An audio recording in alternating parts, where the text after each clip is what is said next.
The diner always smelled like burnt coffee and fried onions before sunrise, not in a bad way, just familiar. The kind of smell that told you the world was still quiet, still deciding whether it wanted to behave itself for the day. At 48 years old, Sergeant First Class Mason Calder had learned to appreciate those hours. The lights were low. The grill was warming. The highway outside the windows carried only the occasional truck pushing through the dark. Mason moved with the same calm precision he'd carried for decades, wiping the counter, refilling the napkin holders, checking the back door out of habit, not paranoia. Old routines never really left you. They just learned how to wear civilian clothes. Before I tell you what happened next, subscribe the channel and let me know in the comments where are you watching from. It helps more than you know. The diner sat on the edge of a forgotten stretch of road in western Montana, a place people passed through rather than settled in. Truckers liked it. Locals tolerated it. Trouble usually went elsewhere. That night, trouble took a wrong turn. The first motorcycle rolled in just after 1 in the morning. Loud, deliberate, the kind of engine noise meant to announce itself. Mason glanced up from the register, noted the patched leather, the colors stitched across the back, then went back to his work. One bike didn't matter. The second arrived less than a minute later, then a third, then more. By the time the engines cut off, the parking lot was full. 50 riders, give or take. Mason exhaled slowly through his nose. He'd seen crowds before, angry ones, armed ones, groups that fed off each other's confidence until they believed numbers made them untouchable. This wasn't new territory, just a different uniform. The door swung open hard enough to rattle the glass. They poured in laughing, shoving, filling the booths without asking. Heavy boots on linoleum, leather creaking. Someone slapped the jukebox and laughed when it didn't work. Another kicked a chair out of the way just because he could. Mason stayed behind the counter, posture relaxed, hands visible, eyes moving. He counted automatically. Exits, lines of sight, who was watching him and who was watching the room. He noted the leader without trying to, the loudest voice, the one everyone else glanced at before they laughed. A man with a braided beard and dead eyes stepped up to the counter. "Kitchen still open?" the biker asked, smiling without warmth. Mason nodded. "Grill's hot." "Good," the man said. "We're hungry." Orders came fast, loud, disrespectful. Food thrown back when it wasn't right. Coffee dumped on the floor.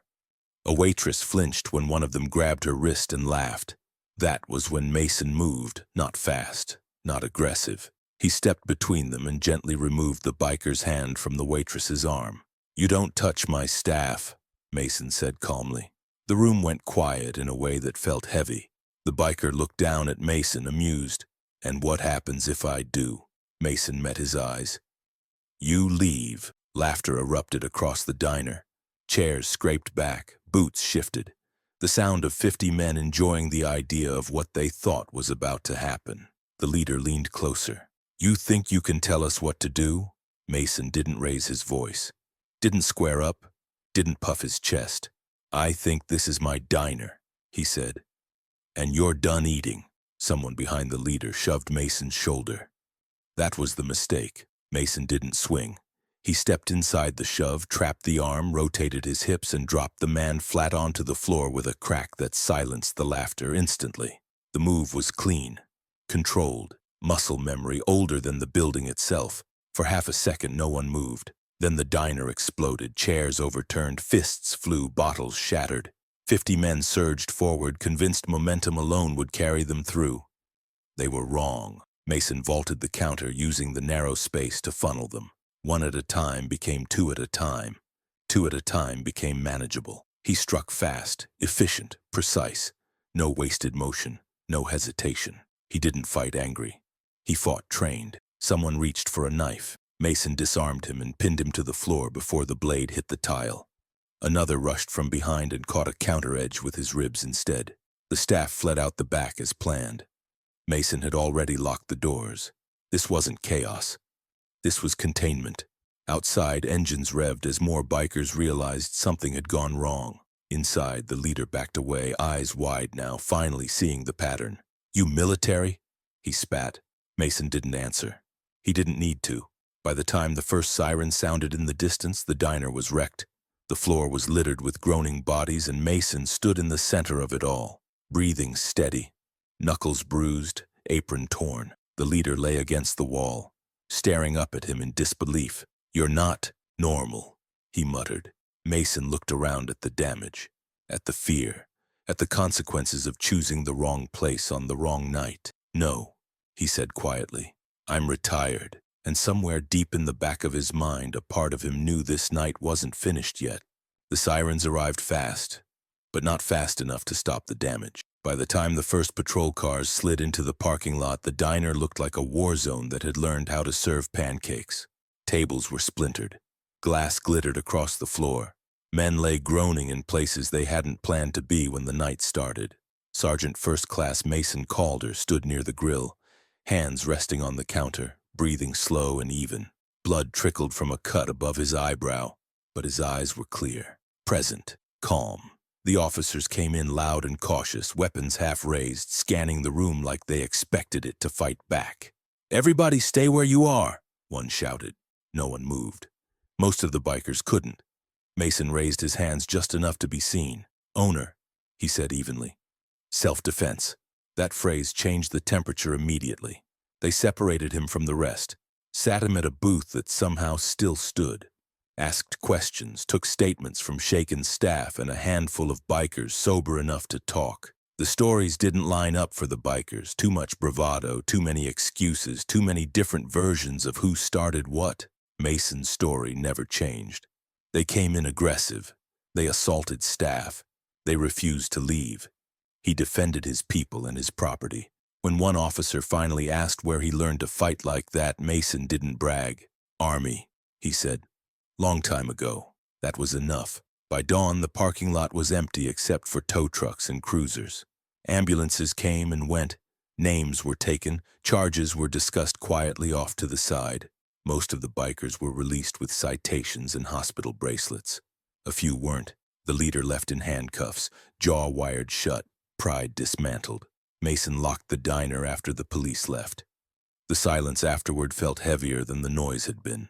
He walked through the wreckage slowly, taking inventory. A broken fryer, a cracked window, blood that didn't belong to him drying into the tile.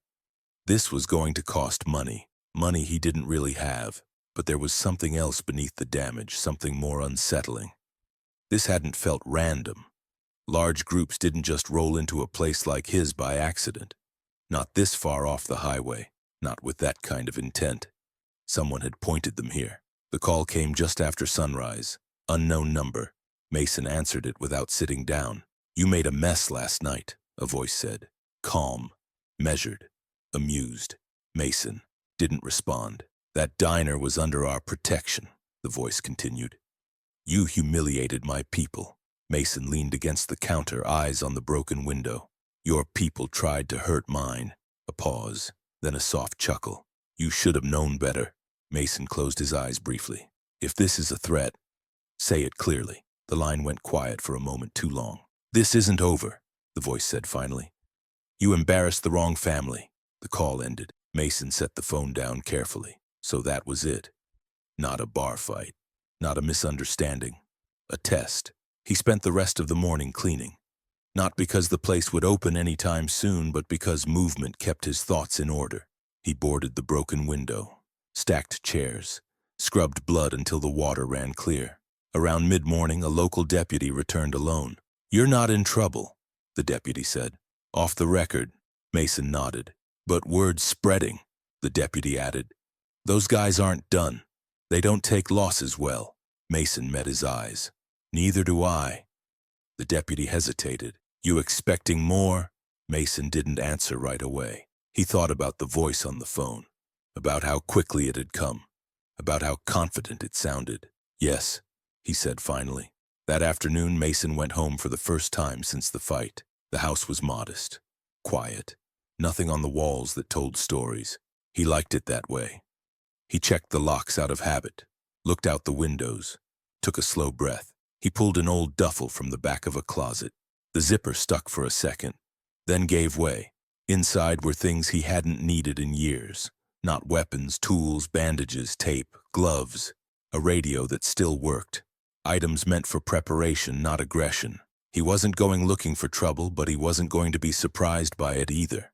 As the sun dipped low, Mason sat on the porch with a cup of coffee that had long gone cold, watching the empty road stretch into the distance. The diner wasn't just a business. It was a line. And last night, 50 men had crossed it thinking numbers were enough. Now someone else had decided to push harder. Mason set the cup down and stood. Whatever came next, it wasn't going to be a misunderstanding. The diner stayed dark for 3 days. Not because Mason Calder couldn't open it, but because he chose not to. Every instinct he had told him movement invited attention, and attention was already circling. He used the time to listen. Truckers talked. Locals whispered.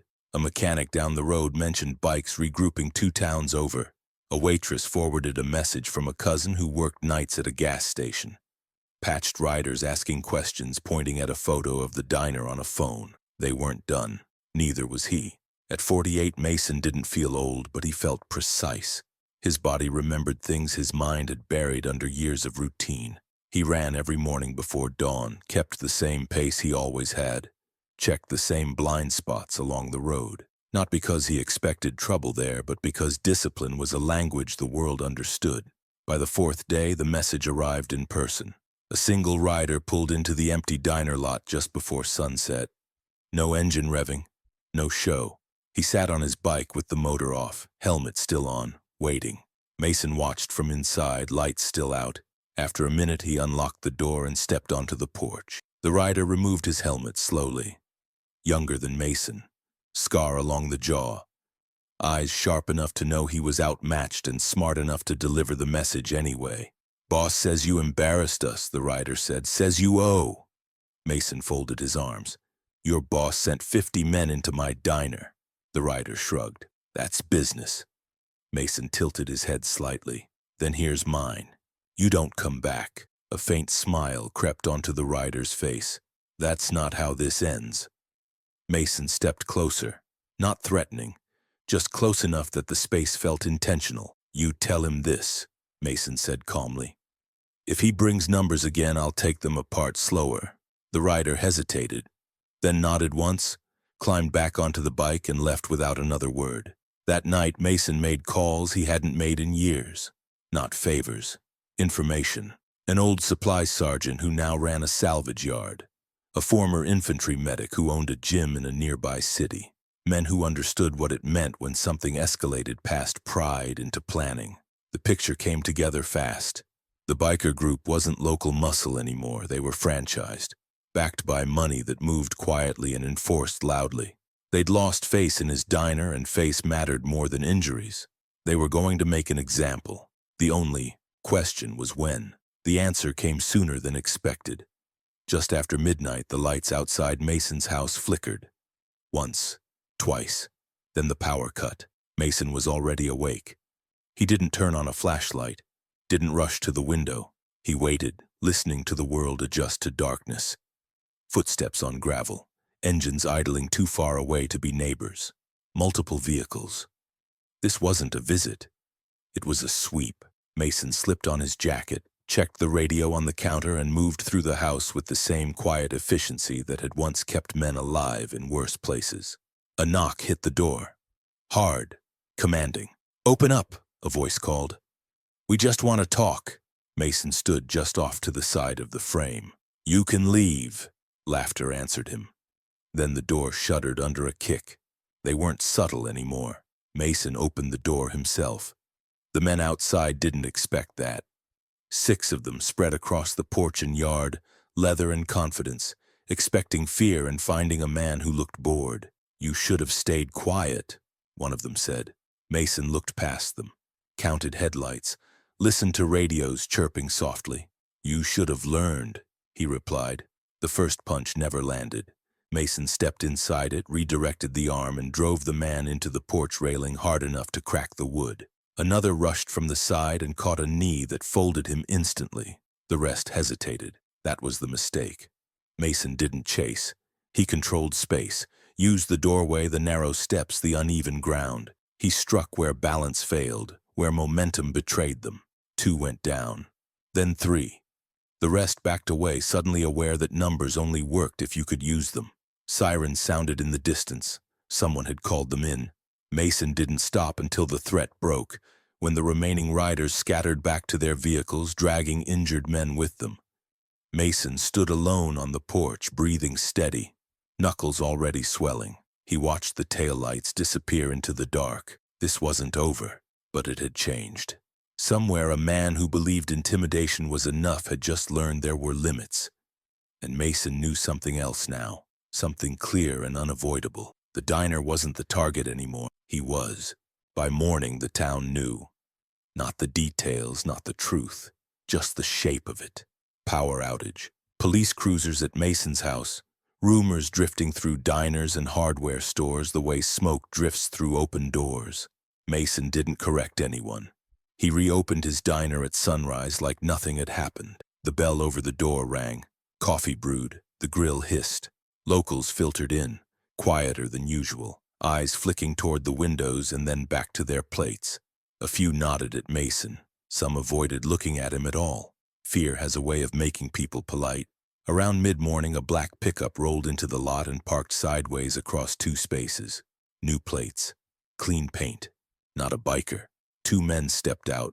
No patches, no leather, just denim boots and posture that said they didn't need to announce themselves. Mason watched them through the glass and kept cooking. They came in and sat without asking. Didn't order. Didn't touch the menus. One of them finally spoke. "You made a mess." Mason slid 2 cups of coffee across the counter anyway. "You're not here to eat," the man smirked. "No, we're here to fix a problem." Mason wiped his hands on a towel. "You can leave." The second man leaned forward. "You humiliated people who don't forget things like that." Mason met his eyes. "They sent 50 men into my diner." A pause. "That wasn't sanctioned," the first man said. "Someone got ambitious." Mason tilted his head. "And now you're here because ambition got expensive." Silence. "You shut down for a week," the man continued. "We make it worth your while. You sell the diner, walk away." Mason shook his head once. "No." The smile faded. "You don't understand what happens next." Mason leaned closer across the counter. "I understand exactly what happens when people try to buy silence." They stood up together. "You're making this personal," the second man said. Mason watched them walk out. It already was. That afternoon, the first shot was fired. Not at Mason. At the diner. The window shattered while he was in the back, glass exploding inward across the counter. Customers hit the floor. Someone screamed. Mason moved fast, ushering people out through the rear exit, locking it behind the last one. He didn't chase the shooter. He memorized the direction. By the time the police arrived, the vehicle was gone. No injuries, no suspects. Just a message. That night, Mason didn't go home. He stayed in the diner, lights off, sitting in the same booth he'd watched hundreds of strangers eat in over the years. He laid everything out on the table. Routes, blind spots, timing, escalation. This wasn't about fear anymore. It was about control. And control could be taken. He made one last call. Not to the police, to someone who understood structure. "Remember what you taught me about pressure?" Mason asked quietly. The voice on the other end chuckled. "You finally need it?" "Yes." "Then don't swing," the voice said. "Squeeze." The squeeze started the next day. Inspectors arrived. Health, fire, zoning, all legitimate, all suddenly interested. The biker group's fronts, bars, garages, chop shops started getting visits too. Permits questioned, licenses delayed, insurance companies calling. Money hates uncertainty. By the third day, the biker leadership fractured. Accusations flew, someone leaked, someone else panicked. And then the call came. Not a threat, an invitation. A neutral location, empty warehouse. One night, one conversation. Mason closed the diner early and locked the door behind him. He didn't bring anger. He brought resolve. Because when people who trade in intimidation ask for a meeting, it means something they thought was solid had started to crack, and Mason intended to widen the fault line. The warehouse sat at the edge of an industrial spur the town had stopped caring about years ago. Corrugated steel. Broken windows patched with plywood. No signage. No witnesses unless someone wanted to be one. Mason arrived early. Not to intimidate, to observe. He parked where he could see both access roads, left the engine off and waited. At 48, patience came easier than it used to. He'd learned the value of letting other people reveal themselves first. They came in numbers, but not the way they had before. Not 50. 8. That told him everything. The men stepped out slowly, spaced apart, hands visible. No patches, no colors. Just plain jackets and faces that looked harder than they should have been at that age. The leader walked ahead of the others. Broad shoulders, old scars. A man who had spent his life standing in front so others didn't have to. Mason Calder, the leader said. Not a question. Mason stopped a few feet short. You asked for a conversation. The man nodded. You're costing us money. Good, Mason replied. A few of the others shifted at that. The leader raised a hand and they settled. You embarrassed us, the leader continued. Then you squeezed our business. That window? That was someone acting stupid. Mason's eyes stayed steady.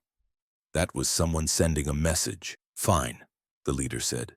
Message received. They stood in silence for a moment, the wind moving trash across the concrete between them. You want the diner, Mason said, or you want me gone? The leader considered him.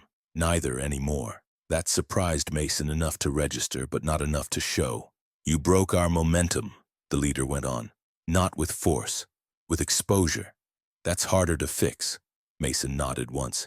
So this is where you tell me to leave town? The leader shook his head. No, this is where we draw a line. He gestured to the space around them. You keep your diner. You keep your life. We don't come near you again. And the town? Mason asked.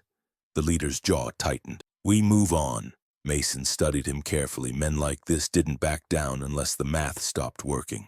And the ones who came to my house? Mason asked. A pause. They're done, the leader said. Internally, that answer carried weight. Mason took a breath. Then here's mine. Anyone wearing your colors who crosses that property again doesn't get a warning. The leader met his gaze, held it, then nodded. Fair, he said. They turned and left without another word. No handshake, no victory lap. Just an understanding written in the kind of silence that doesn't need witnesses. The diner reopened fully the next morning, not with fanfare. Just coffee, eggs, and the steady rhythm of normal life reclaiming space. People came back slowly. A few regulars, then more. By noon, every booth was filled. Conversation crept back in, cautious at first, then louder. Someone fixed the jukebox. Mason worked the grill like nothing had changed, but things had. He noticed it in the way bikes passed through town without stopping now, in the way certain faces disappeared from the highway entirely, in the absence of pressure. That absence was intentional. 3 weeks later, the investigation wrapped. The shot fired at the diner was traced, charges filed, not the big names, the disposable ones. That was fine. It wasn't justice, but it was containment. Mason didn't testify. He didn't have to. He went back to routine. Morning runs, quiet evenings, the discipline of ordinary life. But some nights he still sat in the booth near the window after closing, watching headlights pass and thinking about how close things had come to tipping the wrong way. He hadn't gone looking for violence. He just refused to bend, and sometimes that was enough to break something bigger than you. The town settled again. The diner stayed open, and Mason knew there was only one thing left to do now: make sure the peace held. Time did what it always did when people stopped feeding a fire. It cooled things down. Months passed without incident. No bikes idling too long outside the diner. No unknown numbers lighting up Mason Calder's phone. The road returned to being just a road, not a staging ground for threats or tests. The diner healed slowly. New glass replaced the shattered window. Chairs were fixed or swapped out. The grill found its rhythm again, humming through early mornings and late nights like it always had. Locals stopped lowering their voices when Mason walked by. They stopped glancing at the door every time it opened. Normal came back in pieces. Mason stayed the same. At 48, Sergeant First Class Calder had learned that peace didn't mean softness. It meant readiness without urgency, awareness without fear. He kept his routines. Morning runs before sunrise. Equipment checked and put away. Locks tested once, not twice. No more than necessary. One evening, as the sky turned the color of old steel, a young man approached the counter after closing. Nervous, clean-cut, not local. "I just wanted to say thanks," the man said quietly. Mason looked up from wiping the counter. "For what?" The man swallowed. "My sister works here. She told me what happened. About you stepping in." Mason nodded once. "Part of the job." The man hesitated, then asked, "Does it ever stop? The trouble?" Mason thought about the question longer than the man expected. "It changes," he said finally. "That's the best you can hope for." The man thanked him again and left. The biker group faded into distance the way threats often do when they stop being profitable. Some chapters shut down. Others moved on. Their presence became a rumor again instead of a fact. That was the real victory. Not broken bones, broken patterns. One morning, Mason unlocked the diner and found a small envelope tucked under the door. No return address, no note inside, just a folded piece of paper. A deed. A neighboring lot transferred into his name. Clean. Legal. Quiet. Mason understood the message without needing it explained. Respect for men like that was sometimes just distance formalized. He filed the paperwork and never spoke of it again. On the anniversary of the night everything changed, Mason closed early. Not out of fear. Out of choice. He sat alone in the booth near the window, the one he always favored when he needed to think. The highway rolled on outside, indifferent as ever. Headlights passed, then taillights. People going places that didn't involve him. He liked that. He thought about who he'd been once. The years spent in places where rules bent under pressure and mistakes got people buried. He thought about how easy it would have been to escalate, to dominate, to push until something snapped. He hadn't. Not because he couldn't, because he didn't need to. The diner wasn't a fortress.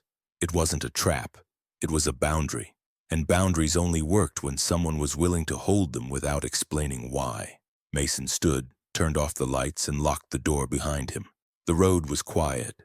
The town was asleep. And for the first time in a long while, he felt no pull toward what came next. No sense of unfinished business, no echo of unfinished violence.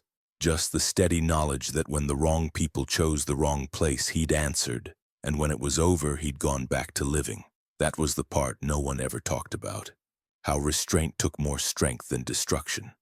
How walking away once you'd proven you could stand was the hardest discipline of all. Mason drove home under a clear sky, the diner lights fading in his mirror, and let the night pass without waiting for it to misbehave. And if you've been listening this far, subscribe to the channel and let me know in the comments what time it is where you're watching from. It helps more than you know.